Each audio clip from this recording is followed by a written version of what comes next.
Düşündün mü? Sen var iki tanesinden ansat ettirdin. Ne sana, ne sana,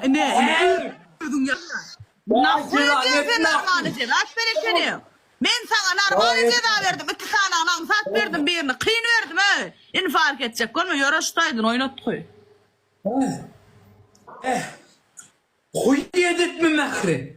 Huy yedirtme. Huy yedirtme.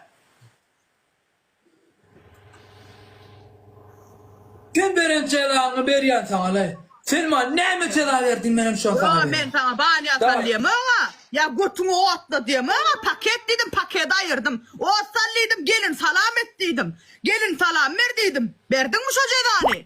Ya parmağınla plazat yazdıydım. Yazdın mı? Ben ne mi deyin onun artık? Ben şu cezaları verdim lan sana. Sen var ya öyle musur sen sorun sen. Bahane ayır. Bahane ayır. Bahane ayıracak. Gelme edecek yanına koy edemem. Şuraya mı? Bahane ayır. Ben ihtiyacı yok sanmıyorum yani tamam. Huy yedirtme. Bahane ayır. Bahane ayır ne huy. Ne tamam ne. Huy yedirtme. Huy yedirtme.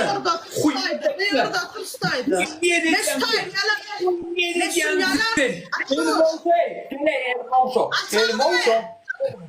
Elim olsa nahuy. Elim olsa nahuy. Давай.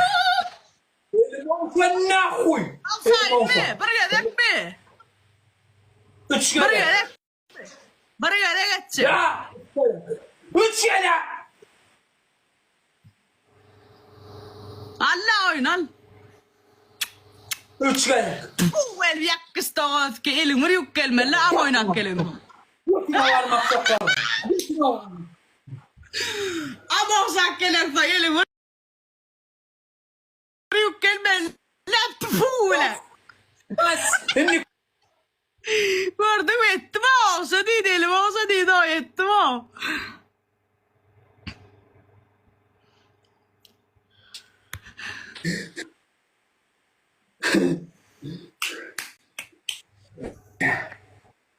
Harda sen? bak. Keyif tayin.